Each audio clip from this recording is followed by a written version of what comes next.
உங்களுக்கு இன்று பணம் சம்பாதிக்க தெரியுமா? ஷேர் மார்க்கெட் சாதாரண மனிதருக்கு பொருத்தமானது கிடையாது. தம்பி, நீ பணக்காரன் ஆக முடியும். நம்பிக்கை வை. இந்த 3 விஷயங்களை நீங்க கற்றுக்கொள்ளணும். ஏனென்றால் நான் விரும்புகிறேன் உங்க கால்குலேட்டர் கூட சோர்வடையக்கூடாது. Share market. நாம் ஷேர் மார்க்கெட் என்ற பெயரை கேட்டவுடன் நிறைய பேருக்கு இந்த துறை ஷேர் மார்க்கெட் சில தேர்ந்தெடுக்கப்பட்டவர்களுக்குத்தான் என்று தோன்றும். அவர்கள் யார் என்றால் பைனான்ஸ் துறையில் நிபுணத்துவம் உள்ள சிலர்.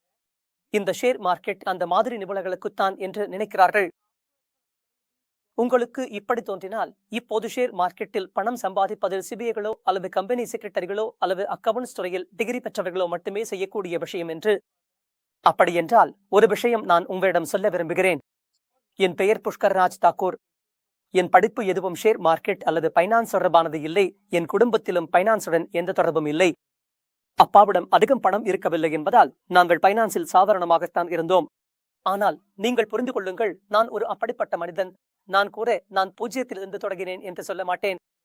நீங்கள் எல்லாரும் என் கதையை முன்பே கேட்கிறீர்கள். நான் மைனஸிலிருந்து தொடங்கினேன். ஆனால் இன்று என் பைனான்ஸ் நிலைமை மிகவும் சிறப்பாக இருக்கிறது. எனக்கு என்ன தோன்றுகிறது என்றால் நான் ஒரு நல்ல வாழ்க்கையை வாழ்கிறேன். இன்று நாம் புரிந்து கொள்ளப் போகும் விஷயம் என்னவென்றால் அது நம்முடைய சொந்த இலக்கு. என் இலக்கு என்னவென்றால் இந்தியாவில் ஒரு நிதி புரட்சி தொடங்க வேண்டும். இந்த நிதி புரட்சி என்றால் என்ன அர்த்தம்? நாம் விரும்புவது என்னவென்றால் இந்தியாவில் உள்ள மக்கள் நிதி கல்வி பெற்றவர்களாக வேண்டும். இப்போது நிதி கல்வி பெறுங்கள் என்று சொல்லுவது மிகவும் எளிது. அதற்கு என்ன அர்த்தம்? நிதி கல்வியின் வரையறை என்னவென்றால் உங்களுக்கு பணம் சம்பாதிக்க தெரிந்திருக்க வேண்டும், பணத்தை நிர்வகிக்க தெரிந்திருக்க வேண்டும் மற்றும் பணத்தை வளர்க்க தெரிந்திருக்க வேண்டும். 3 விஷயங்களை நான் சொன்னேன். பணம் சம்பாதிப்பது, பணத்தை நிர்வகிப்பது மற்றும் பணத்தை வளர்ப்பது. இந்த 3 விஷயங்களும் உங்களுக்கு தெரிந்திருந்தால் நீங்கள் நிதி கல்வி பெற்றவராக இருக்கிறீர்கள். இப்போது நீங்களே உங்களிடம் இந்த கேள்வியை கேளுங்கள். இன்று உங்களுக்கு பணம் சம்பாதிக்க தெரியுமா? அதற்கு குறைந்தபட்சம் ஒரு பணம் சம்பாதிக்கும் திறன் உங்களிடம் இருக்க வேண்டும். இப்போது இந்திய கல்வி முறையை பற்றி பேசினால் பணம் சம்பாதிக்கும் திறனை பற்றி எப்போதும் பேசப்படுவதில்லை. முதலாவது விஷயம், திறன்கள் பற்றி பேசப்படுவதில்லை.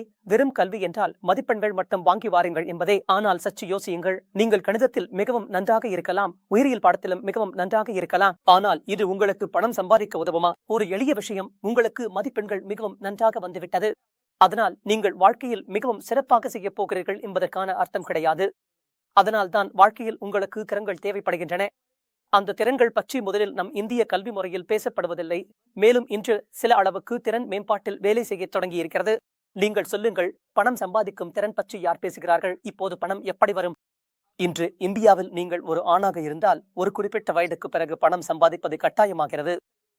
இன்று உங்கள் பெற்றோர் சொல்வார்கள், வழக்கமாக படிக்கவும் படிப்பில் கவனம் செலுத்தவும் என்று. ஆனால் நீங்கள் ஒரு குறிப்பிட்ட வயதை கடந்த பிறகு எல்லோரும், சமூகம் கூட, என்ன வேலை செய்கிறாய், எவ்வளவு பணம் சம்பாதிக்கிறாய் என்று கேட்கும். எங்கேயாவது திருமணத்திற்கு தொடர்பு வந்தால் உங்களிடம் என்ன கேட்கப்பட போகிறது? இந்த ஆண் எவ்வளவு பணம் சம்பாதிக்கிறான் என்று கேட்பார்கள். நீங்கள் பணம் சம்பாதிக்கவில்லை என்றால் அது ஒரு சவாலாக இருக்கும். அதனால் இதுதான் முதல் பிரச்சனை. மக்களுக்கு பணம் சம்பாதிக்க தெரியவில்லை. அதற்காக அவர்களுக்கு பணம் சம்பாதிக்கும் திறன் வேண்டும். இப்போது பணம் சம்பாதித்த பிறகு நாம் பேசும்போது, சரி, உங்களுக்கு வேலை கிடைத்துவிடும், நீங்கள் பணம் சம்பாதிக்க ஆரம்பிக்கிறீர்கள். ஆனால் பணம் சேமிக்கவே முடியவில்லை. பணம் சேமிக்க முடியவில்லை என்றால் மனிதன் என்ன பார்க்கிறான்? 5 வருடங்களுக்கு முன்பு எங்கு ஆரம்பித்தாரோ 5 வருடங்கள் கழித்தும் அதே வாழ்க்கைதான் நடக்கிறது. மேலும் கிரெடிட் கார்டில் EMI ஆரம்பித்து விட்டது, அதை கூட செலுத்த முடியவில்லை. அதனால் மக்களுக்கு பணத்தை நிர்வகிப்பதும் தெரியவில்லை. அப்படி என்றால் உங்கள் கையில் பணம் வந்தாலும் அது தங்கவில்லை, நிலைத்திருக்கவில்லை, நிர்வகிக்கப்படவில்லை என்றால் உங்கள் வாழ்க்கையில் எந்த முன்னேற்றமும் வராது.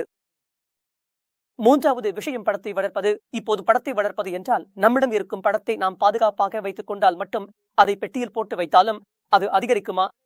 அதிகரிக்காது. சகோ, இன்ஃப்ளேஷன் என்று ஒரு பொருளாதார திமிங்கலம் இருக்கிறது. அதாவது விலை உயர்வு. அது பணத்தை தினமும் வென்று கொண்டிருக்கிறது. நீங்கள் சரிபார்க்கலாம், இன்று பெட்ரோல் விலை என்ன, 5 வருடங்களுக்கு முன்பு என்ன இருந்தது? ஏதாவது மாற்றம் உள்ளதா? தங்கத்தின் விலை மாற்றம் ஏற்பட்டிருக்கிறதா? நீங்கள் சொல்வீர்கள், கண்டிப்பாக மாற்றம் ஏற்பட்டிருக்கிறது, எல்லா பொருட்களின் விலையும் உயர்ந்து கொண்டே இருக்கின்றன என்றால் 5 வருடங்களுக்கு முன்பு 10,000 ரூபாய் திஜோரியில் வைத்திருந்தால் அதனால் எவ்வளவு தங்கம் வாங்க முடிந்தது? இப்போது அதே அளவு தங்கம் வாங்க முடியுமா? இயலாது. பெட்ரோல், காய்கறிகள் வாங்க முடியுமா? முடியாது.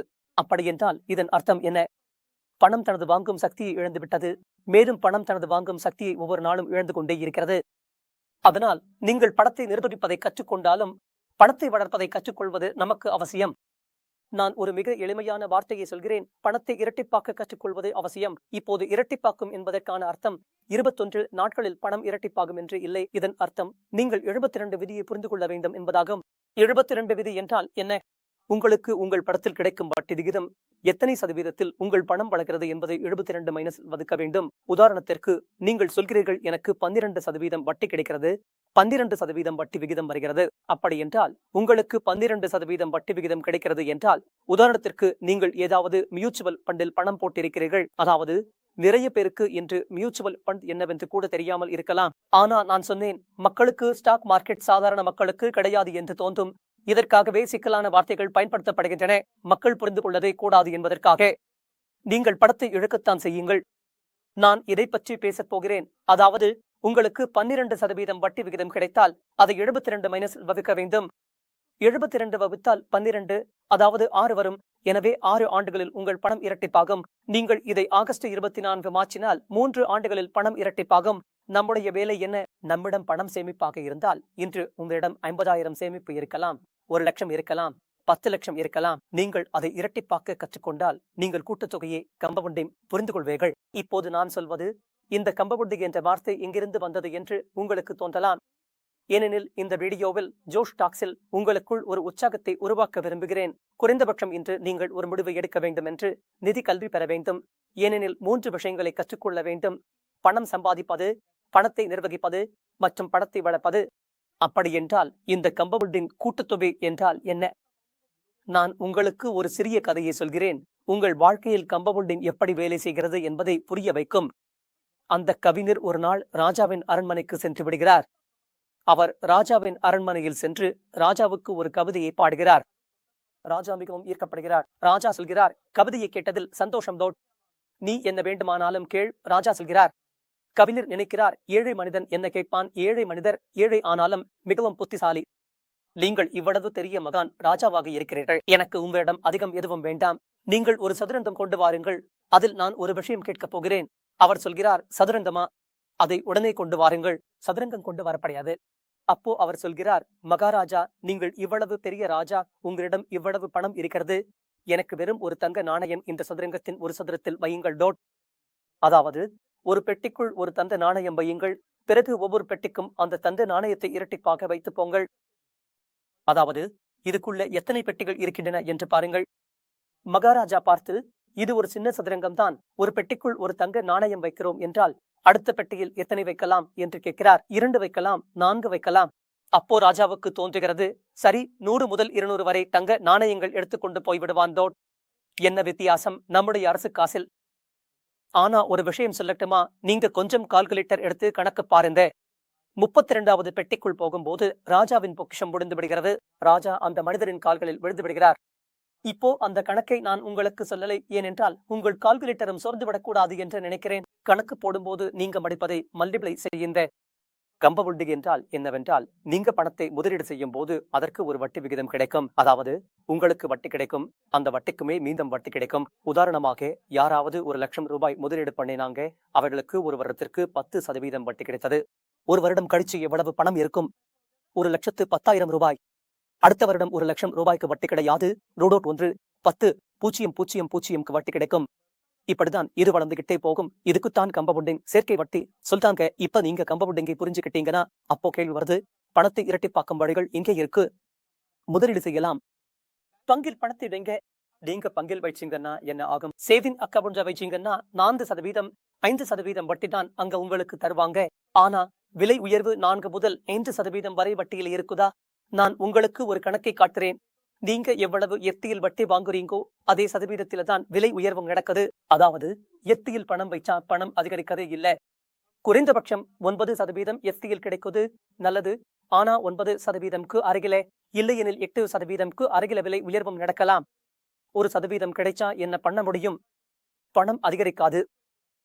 அதனால நாம புரிஞ்சுக்கணும், நாம எஃப்டியில் பணம் வைக்கும் போது அந்த பணத்தோட வங்கிக்க என்ன பண்ணுது? கொஞ்சம் ஆழமா போகணும். அப்போ வங்கி என்ன பண்ணுது? அந்த பணத்தை வேறொருவருக்கு கடனாக கொடுத்தது. அதே மாதிரி நீங்க மியூச்சுவல் ஃபண்ட்ஸை முதலீடு பண்ணுறப்போ, இல்லையெனில் இந்த பெரிய நிதி நிறுவனங்களுக்கெல்லாம் நீங்க பணம் வைக்கிறப்போ அந்த பணத்தை அவங்க பங்குதாரராக வாங்குறதுக்காக பயன்படுத்துறாங்க.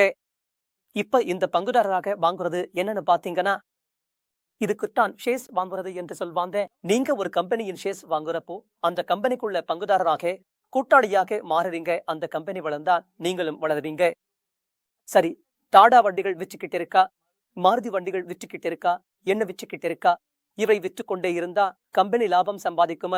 லாபம் சம்பாதிச்சா அந்த லாபத்தை நீங்களும் சம்பாதிக்க முடியும். இன்று நான் உங்களுக்கு மிக சுருக்கமான வார்த்தைகளில் சொல்றேன். நீங்க ஒரே விஷயம் புரிஞ்சுக்கணும்.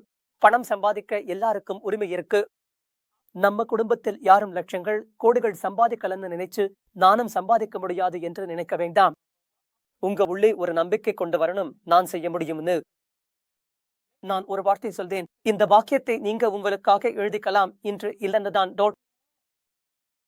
இன்று உங்களுக்கு தேவையான வீடு, இன்று உங்களுக்கு தேவையான வங்கி இருப்பு, உண்மையில் இன்று உங்களுக்கு தேவையான பெண், இவையெல்லாம் இன்று உங்களுடன் இல்லை.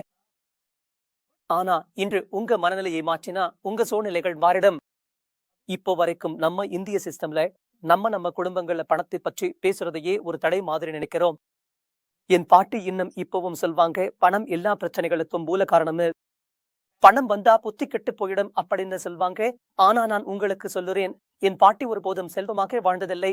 ஏனென்றா அவருடைய பணம் குறித்த நம்பிக்கை முறையே தவறானது. இன்று நம்ம இந்தியாவில ஒவ்வொரு வீட்டுக்கும் போய் எங்க எப்படி போக போறோம், நம்ம வீடு வீடாக. அண்ணா இன்று ஜோஷ் மோஷ் கேட்கறீங்க, வீடு வீடாக நம்ம போயிட்டே இருக்கோம். நம்ம மக்கள் மனநிலையை மாற்றணும். அண்ணா நீயும் பணக்காரன் ஆக முடியும், நம்பிக்கை வைங்க. இன்று ஒரு நம்பிக்கை இருந்துதான் ஆரம்பம் ஆகுது. ஒரு மனிதன் நினைச்சுக்கிறான், மவுண்ட் எவரெஸ்ட் இருக்கே, இதுக்கு யார் ஏறுவாங்கன்னு. ஆனா யாரோ ஒருத்தர் ஏறுறாங்க இல்லையா? ஏறணும் என்று முடிவு பண்ணுறவன் தான் ஏற முடியும். ஏனென்றா முதலில் நீங்க இங்க மனசுல ஏறுறீங்க, அப்புறம்தான் அந்த ஏறுறீங்க. முதலில் உங்கள் மனநிலையிலேயே பணக்காரராகிறீங்க, அப்புறம்தான் உங்கள் வங்கி கணக்கு சொல்றது நீங்க பணக்காரர் ஆகிட்டீங்கன்னு. உங்கள் ஐடோட் சொல்றது நீங்க பணக்காரர் ஆகிட்டீங்கன்னு. ஆனா நண்பா, இன்று இல்ல. அது என்றால் ஒருபோதும் நடக்காது என்பதல்ல. இந்த நம்பிக்கை முறையை நீங்க உருவாக்கணும். நான் ஒரு நிதி தொடர்பில்லாதவனாக இருந்தாலும் இன்று எல்லா நிதி விஷயங்களையும் பேசுறேன். ஏனென்றால் நான் என் நிதிய சிம்பிளான விஷயங்களை பண்ணி சரி செய்துட்டேன். இப்ப அந்த சிம்பிளான விஷயங்கள் உங்களுக்கு இன்று என்ன? முதலில் உங்களிடம் சரியான நம்பிக்கை முறை இருக்கணும். இரண்டாவது விஷயம், நாம 3 விஷயங்களை பற்றி பேசினோம். பணத்தை சம்பாதிப்பது, பணத்தை நிர்வகிப்பது, பணத்தை வளர்ப்பது. இந்த 3 விஷயங்களையும் நீங்க கற்றுக்கொள்ளணும். ஒரு பணம் சம்பாதிக்கும் திறமை உங்களிடம் இருக்கணும். நிறைய பேர் ஷேர் மார்க்கெட்டை பேசுதாங்க. அவர்கள் நினைக்கிறாங்க ஷேர் மார்க்கெட் ஒரு சூதாட்டம் மாதிரி என்று. நான் சொல்றேன், நீங்க புரிஞ்சுக்கும் வரை அது சூதாட்டம் தான். நீங்க எந்த துறையை புரிஞ்சுக்க ஆரம்பிக்கிறீங்கோ அந்த இடத்துல அபாயம் குறைஞ்சிரும். நிறைய பேர் சொல்றாங்க அபாயம் இருக்கு, அபாயம் இருந்தாதான் காதலம் இருக்கு. அபாயம் என்பது நீங்க புரிஞ்சுக்கும் வரை தான் இருக்கு. நீங்க என்ன பண்ணுறீங்க? எனக்கு ஸ்விம்மிங் பண்ணுறது ரொம்ப தெரிய அபாயம், எனக்கு அது தெரியாது. எனக்கு தெரிஞ்சா அபாயம் இல்ல. இப்போ புரிஞ்சுதா? உங்களுக்கு ஸ்விம்மிங் பண்ண தெரியும், உங்களுக்கு அபாயமா தோணும். இல்லைத்தா, இப்போ நீண்டிடுவேன். ஆனா யாருக்குமே தெரியலனா அவன் பாவம் மூழ்கிடுவான், சாகிடுவான். அதாவது உங்களுக்கு ஏதாவது தெரிஞ்சா அங்க அபாயமே இல்ல. அதனால யாரெல்லாம் சொல்றாங்க அபாயம் இருக்கு, அபாயம் இருக்கு, அவங்க தான் என்ன பண்ணுறாங்கன்னு தெரியாம இருக்கிறவங்க. அதனால கொஞ்சம் நேரம் செலவு பண்ணுங்க. யாராவது தாயின் வயிற்றிலேயே கச்சிக்கிட்டு வர்றாங்களா? யாராவது கச்சிக்கிட்டு வர்றாங்களா? யாராவது ராக்கெட் சயின்டிஸ்டா ஆனாலும் அவங்க தாயின் வயிற்றிலேயே ராக்கெட் எப்படி உருவாக்கணும்னு கற்றுக்கொள்றாங்களா? இல்லையே. எல்லாரும் இங்க வந்துதான் கச்சிக்கிறாங்க. அப்படின்னா பணம் சம்பாதிக்கிறதுக்கு வந்தா இங்க கச்சிக்க முடியாதா? சரி, ஒரு விஷயம் சொல்லுங்க. உங்களுக்கு இன்ஜினியர் ஆகணும்னா என்ன படிக்கணும்? உங்களுக்கு என்ன இன்ஜினியரிங் படிக்கணும்? உங்களுக்கு டாக்டர் ஆகணும்னா மெடிக்கல் சயின்ஸ் படிக்கணும், எம்பிபிஎஸ் செய்யணும். பணக்காரராகணும்னா புரிஞ்சுக்கணும் பணம் எப்படி வருது. நான் உங்களுக்கு 3 எளிமையான விஷயங்களில கவனம் செலுத்த சொல்லி இருக்கேன். இது எளிமையா தெரியுதா? பணம் சம்பாதிப்பது எளிமையா இருக்கலாம், ஆனா அது சுலபமில்லை. ஏன் அது சுலபமில்லை? என்ன இதுக்கு கட்டுப்பாடு தேவை, இதுக்கு பொறுமை தேவை. வரன் பெப்பே சொல்றார், பங்கு சந்தையில் பணம் பொறுமை உள்ளவர்களிடம்தான் வருது, பொறுமை இல்லாதவர்களிடமிருந்து. அதாவது பொறுமை இல்லாதவர்கள் ஒரே இரவில் பணக்காரராகணும் நினைக்கிறவர்கள், அவர்களுக்கு பங்கு சந்தை கிடையாது, அவர்களுக்கு இந்த நிதி உலகமே கிடையாது. ஆனா உங்களிடம் பொறுமை இருக்கு, சகிப்புத்தன்மை இருக்கு என்றால் நீங்க பணம் சம்பாதிக்க முடியும். இன்று இந்த ஜோஷ் ஷோவில் இருந்து உங்க உள்ளே ஒரே ஒரு உற்சாகத்தை ஊட்டணும் என்று நினைக்கிறேன். அதாவது இன்று முடிவு பண்ணிக்கோங்க நண்பர்களே, நம்ம நிலைமைகளை நாமே மாற்றணும். ஏனென்றால் பாதை சரியாக இருந்தா நிலைமையும் சரியாகும். உங்க திசை சரியா இருந்தா உங்க நிலைமைகள் மேம்படும். ஆனா இன்று அது ஒரு புதிய பரிமாணத்தை அடைந்துள்ளது. முன்பு இருந்ததை விட தற்போது அது முற்றிலும் மாறுபட்ட ஒரு நிலையை எட்டியுள்ளது. இந்த மாற்றம் ஒரு குறிப்பிடத்தக்க முன்னேற்றத்தை குறிக்கிறது. இது காலப்போக்கில் ஏற்பட்ட ஒரு பரிணாம வளர்ச்சியின் விளைவாகும். இன்று அது ஒரு புதிய வடிவத்தையும் புதிய நோக்கத்தையும் கொண்டுள்ளது.